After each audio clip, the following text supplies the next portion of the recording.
So a few days ago, I had this message on Discord, and it relates to a topic that I've been thinking about unendingly lately, especially with the Elite Spec tier lists I just did, and especially, of course, with the End of Dragons 9 coming in and kind of reviewing how they are. So here's the message. Here's a video idea, perhaps, WP. I think I remember you saying in your very early videos about Elite Specializations when they just announced the new concept for Heart of Thorns. One of the questions was, how long will this work if they keep doing more expansions? Maybe now would be a fun time to explore that question. Is the format about to hit its limits? The reception to these specs is a lot more lukewarm this time around. Are they out of ideas, but also are there still niches left in the game to be filled by a spec that still feel meaningful?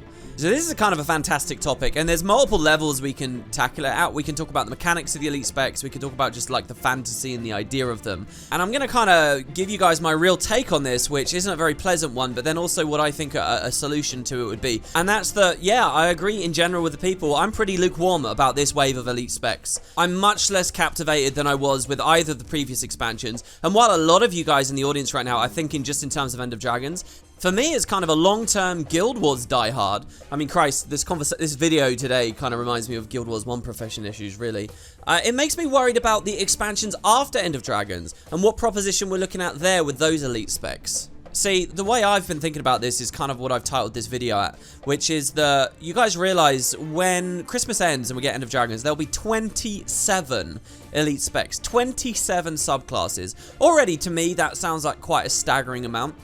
But then, obviously, we're hoping there'll be another Guild Wars 2 expansion, and I think we're all also hoping it's not going to be this world we've lived in for so many years with Guild Wars, where they're trying to do Living World, and then they're trying to do expansions, and they're trying to do Living World, and then we had, obviously, the nightmare of the layoffs and the Icebrood Saga, so Guild Wars 2 has only had a couple of expansions in all of its history right now, and it's kind of well behind schedule. I think we're all hoping that it's going to go End of Dragons, and then regular X-Packs. Like MMO standard rate of X-Packs, like one every 2 years, right? Isn't that what we're all hopeful for?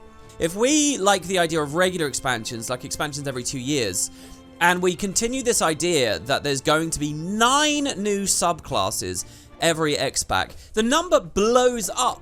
The 45th Elite spec is kind of around the corner. It wouldn't be the next X-Pack, it'd be the one after that.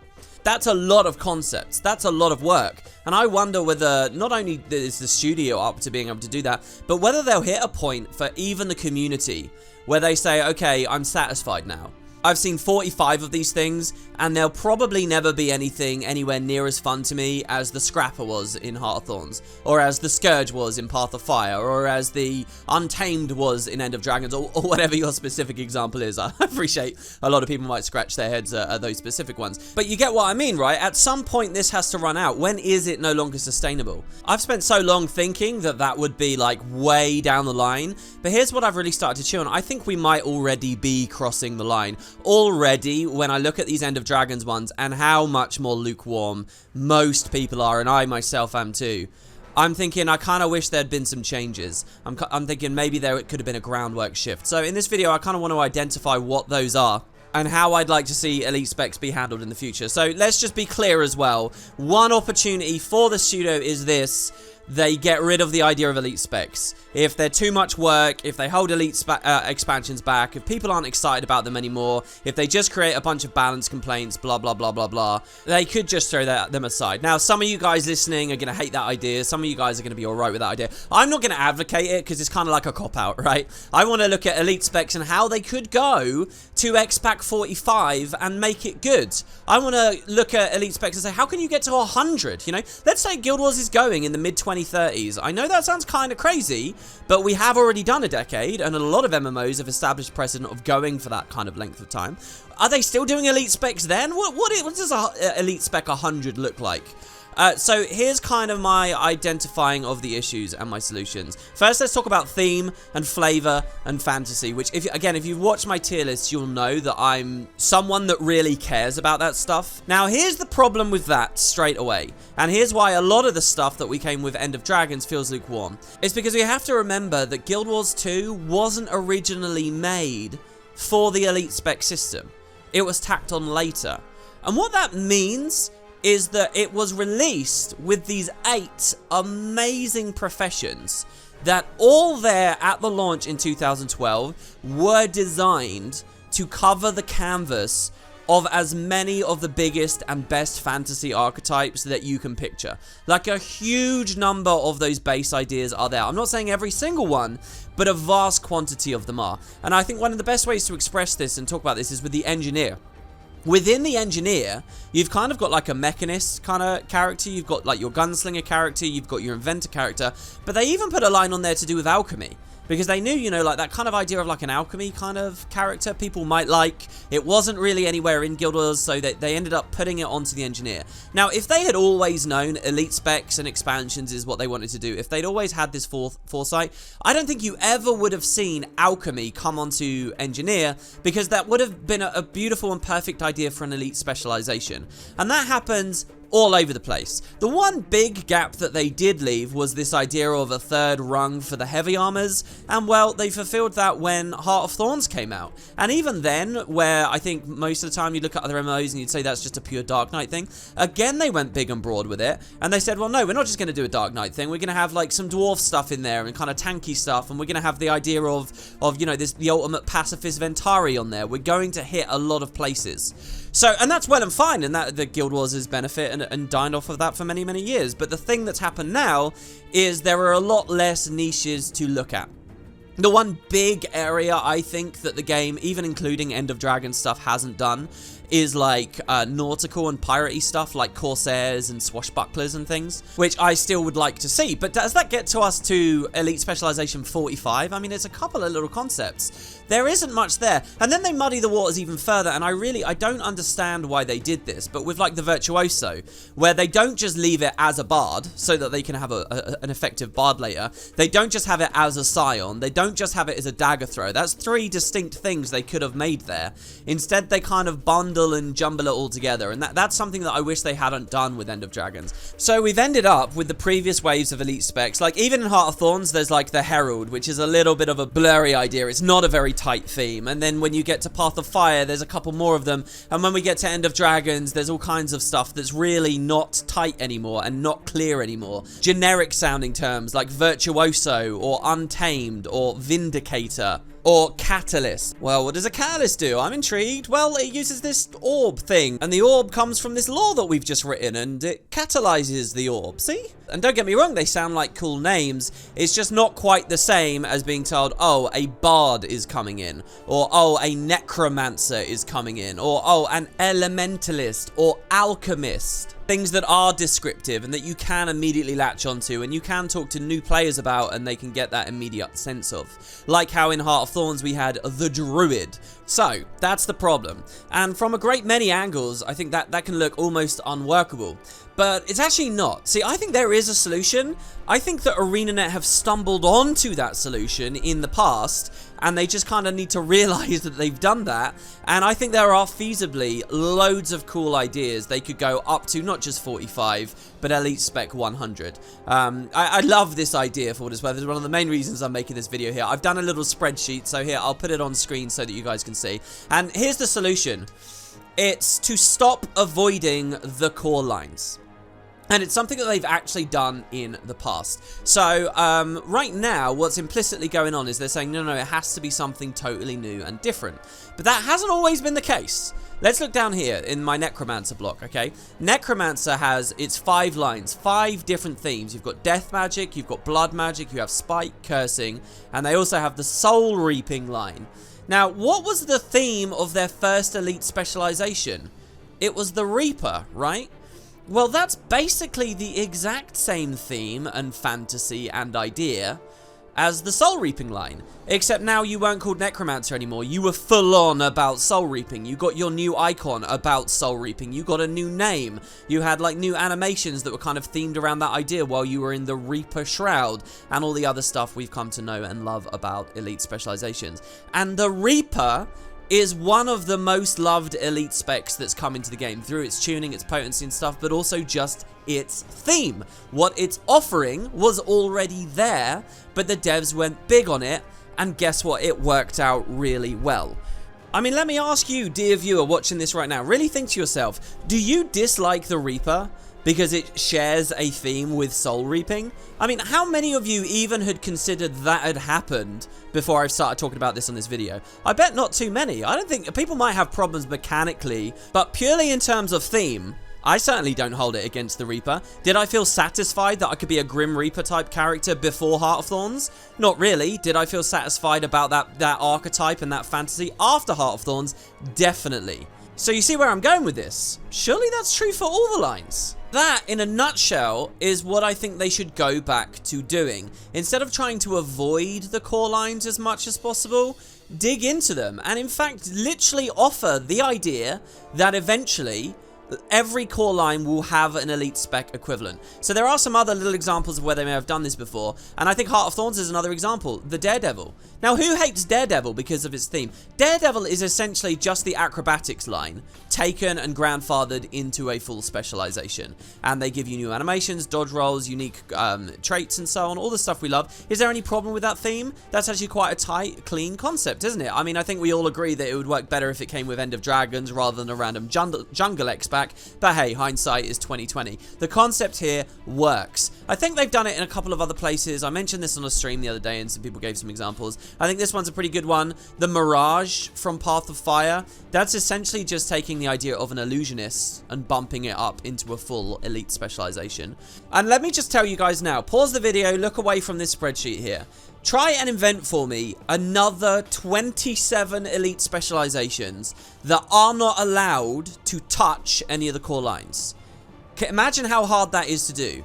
Now, make 27 elite specializations, but they're simply grandfathered versions of the core lines. That's what I did making this spreadsheet. Let's run through it. We started on Necro here. I'm a big fan of Necro stuff. So what would a Death Magic plus elite spec look like? Well, easy. You'd call it the Lich. I want to be a Lich. I love the idea of an elite spec called the Lich. It would be the elite spec that finally gives us a bunch of minion stuff that we've been really interested in. And the whole idea is we're a master of the undead. It would combo really well with Death Magic as old buildcraft, and away you go. It's an instant fantasy for you. Blood Magic, you can have a vampire type guy, or you can have a voodoo type guy. Spite, you can have a warlock, kind of a heavy armor like void magic, slamming people with actual, power strikes of undeadiness. Very easy to come up with. A Curses character, you can have Hex Drinker or the Pestilent or whatever. Again, I didn't take long with these. Some of these you guys are going to think that's really bad, WP. But I've just made a bunch of them here. I mean, I've made 5 for every spec. We can easily get to 100 in a mere moment. Here, let's look at Elementalist. You can do something quite cheesy with a lot of them, right? Which is like the Arcane line. You could just call it the Arcanist. Now, that's not too fancy, really. You might say that's really boring. Don't do that. Like down here with the Illusionist, they could have called it the Mirage, or the Illusions line could have been Mirage, or it could have been Illusionist, right? But they went with Mirage. So you might say, well, do something a little bit more creative, but they don't have to. You can have an Arcanist elite spec if you like, and if you guys have been listening to my videos over the past several years through the POF era, you know that's exactly what I've been asking for. And, the mechanic's easy to think of. It would be a new attunement, but the Arcane attunement. Or, you could call it like the Jinha or the Jin Blade or whatever one. You can invent your own thing, but it's still very clear where we're going, and it's very clear what the theme is. What about down here? Fire magic line? Well, a Pyromancer is coming to Guild Wars 2. It's all about that fantasy of big single hit damage with fire. And the mechanic can be like overcharging the fire attunement in some way. Not like how the Tempest did it, but maybe we can actually have a whole other, a lava attunement line or a molten attunement line or whatever, and there's a whole new bunch of stuff we can do. For water magic, a Hydrosophist is easy to think of. A Geomancer for earth, the Hurricane or the Zephyrite. I like the idea of Zephyrite there. Hurricane's a little bit lame, I suppose. And I mean, it just goes on and on and on. The Domination line could have been like your Psychic or your Scion. Dueling could have been an Empath or like a Warpblade type thing. A Thaumaturge, a Wishmaker from Inspiration. Spell Thief on Chaos. And, I'm tempted to just read all of these out for you guys. Down here, we have Alchemy, and like I said, you've got Alchemist. A tools line, you could have like a detective Batman type character. Inventions, you could have your go-go gadgeteer type guy. You could also look at stuff like, if you find turrets currently uninteresting or inadequate, well, if they added an elite spec that is meant to synergize and can do fun things with that theme again, well, maybe, there's a bunch of new turrets that can come in the game. Right now, it feels like you'll never get any more. So if you don't like the current ones, then you're SOL. This concept opens that up. Shadow Arts, you might actually argue, they sort of did Spectre, but you could have like a Shade, it's purely more about the stealth stuff. With Trickery, you end up like having a gambler type character. I mean, I do find it interesting how much obvious untapped potential there is existing on the current themes. Like, look at this concept art right here, with the playing cards. You know, and the idea that there is like a street hand swindler type guy. None of that actually is represented anywhere, but it's already there on the concept art. Like that Mesmer art that basically shows a bard. Over on Ranger, we already have the Druid, which was like stars and celestial stuff. Well, what about nature magic becoming like a hedge wizard type character? For Warrior, you have Discipline. Well, a disciple, I suppose, or you could have like a warrior monk type thing. You could have like a Titan of strength. You can have a War Marshal or a Warlord to do with arms, or a Sentinel from defense who uses 2 shields. Tactics, the Paragon could finally came into the game. For Zeal on Guardian, you could do a Zealot. You could do an antonym version. So for virtues, maybe the virtues plus idea is like, actually, we're reversing the virtues. It's not justice, it's vengeance. It's not honor, it's not courage, sorry, it's cowardice. And we instead have like a Dark Knight type character. Maybe you could finally add one. You have like a Seraph or a Cleric on the honor line. I do know that some people believe the Firebrand is essentially like a D&D Cleric. So maybe you consider that already to be done. But you get the idea. And I mean, Revenant's probably the one class where everything's really easy. You can just pick all kinds of weird characters from the lore. Here I've demonstrated you can do a bunch of different specializations just based on random char almost, you know. Devastation might get Bangar, for example. Corruption would get Gaherin, and so on. So that's basically the idea. I do think that there are unending themes. I think that all the devs have to do is something they stumbled onto a little bit on the past, and for some reason they seem to be avoiding now. Just go for the plus lines. And, you know, I think that even if people knew, it's still going to be quite exciting. Oh, is this expansion going to be the Vampire expansion? Or is it going to be the Lich expansion? Or is it going to be the Pestilent expansion? Or whatever, you know? And I think through here, you've got a lot of clear avenues. And you have at least a decade of elite specs that would more than double the current wave. Sure, it's true. I already have a Fire Magic line as an Ellie. But if I can elite spec as well and combo classic Fire Magic with Pyromancer stuff to really double into the fantasy, I'm going to have a lot of fun. I don't care that it's kind of a dupe. So those are my thoughts of theme. I mean, take it or leave it. Maybe you buy that idea, maybe you don't. Maybe you think that they can do a bunch more elite specs on totally new areas, and maybe you love the End of Dragon stuff as it is. And obviously, maybe I should clarify, they can do both. You know, if there are still brilliant concepts out there, they can mix and match. That would probably be a really good idea, especially when you look at stuff like the Necromancer, who already has Reaper. So surely they deserve something totally different and wild and wacky, right? Where everyone else got one during Heart of Thorns and they didn't, they deserve that to catch up. The other half of this story is actually mechanics. And this is, I think, where the pseudo probably really groans and probably has a lot of challenge when you start thinking about how they'll work for years to figure out a nice PvP balance or world versus world balance or raid benchmark balance, and then a new wave of elite spec comes in to just tamper and throw it all apart. Again, this is kind of something that happened with Guild Wars 1 when they used to dump in a bunch of new skills. And there were ways to solve that, I think, in terms of actually trickling elite specs out, like one at a time, instead of dumping them all on an expansion launch. I've talked about that a few times in the past, but people don't really buy it, and that's not really what I want to linger on here today. But what about stuff just like, they've got so many utility skills to make, and so many new, like, profession buttons. You can kind of already tell with End of Dragons that they've started, like, doubling down on their ideas, and there's, like, these boilerplate concepts. You know, like, there's Reaper Shroud, and there's Photon Forge, and there's Firebrand Tomes, and now there's Harbinger Shroud, and Shadow Shroud, and, you know, there was the Function Gyro, and now there's like the Catalyst's Orb, or they were like, you know, maybe Shades is a closer example. There's the idea of giving a new F ability or like revamping some F abilities. They're like the same concepts, and we haven't really seen them move outside of that anymore. So how long does that continue being interesting to people? How long do utilities continue being interesting?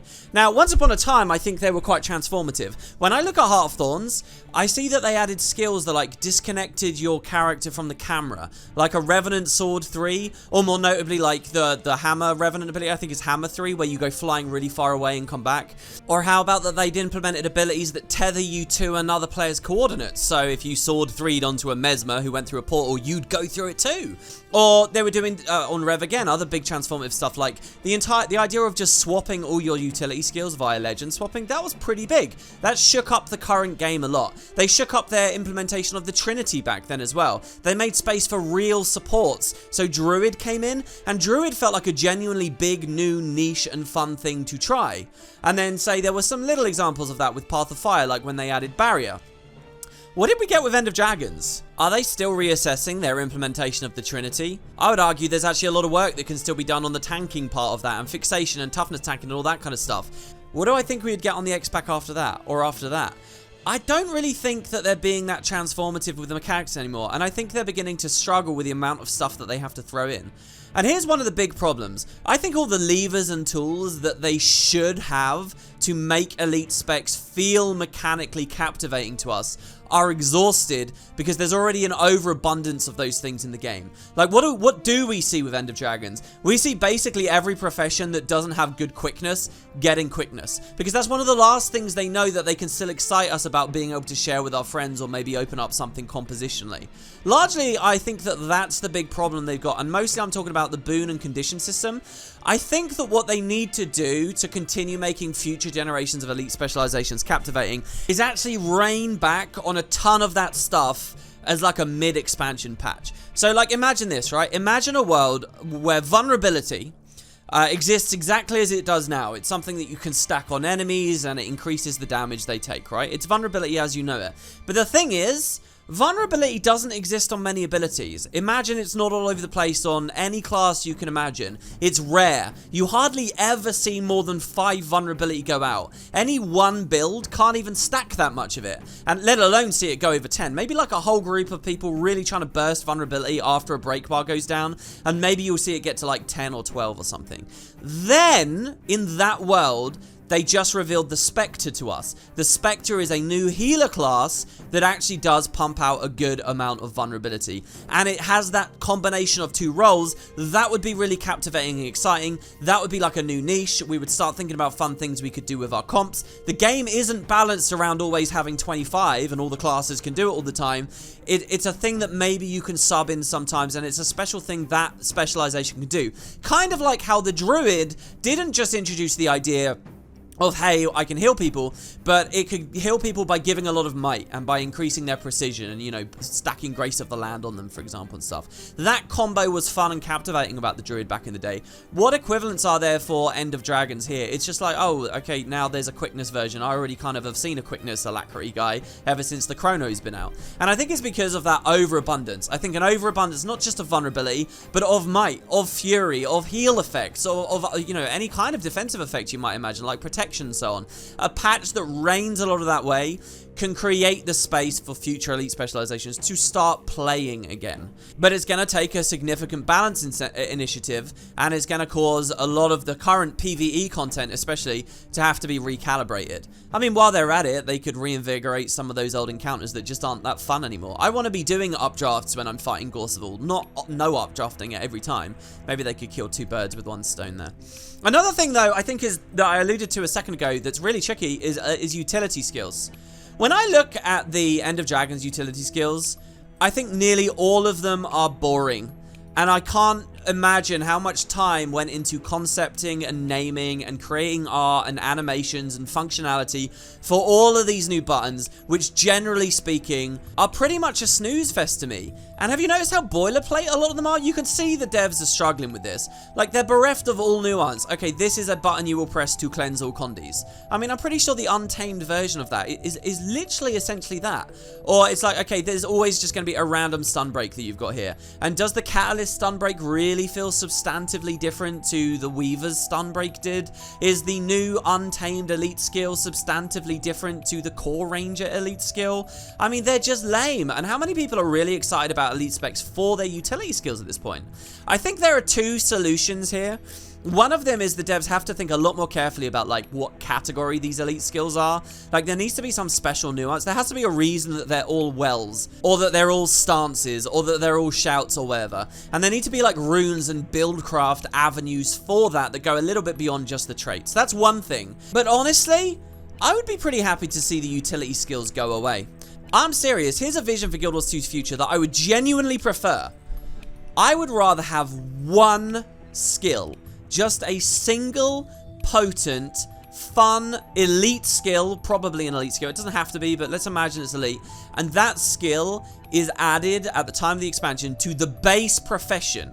It's not locked to an elite spec. I can combo with it any way I want with the other stuff. And that elite skill really defines my gameplay. It has a fun, cool idea. It's not lame or lackluster. It's like how Guild Wars 1 elites could define your playstyle. I would rather have that one ability come to the core class than elite specs adding all these new sets of utilities that are just facsimiles of things I've already had in the past. Honestly, how would you guys feel about this? Take all the current utility skills that are associated with elite specializations. So like the glyphs on the druid, or the stances from the weaver, or the mantras from the firebrand, and so on. Take all of those, just make them base.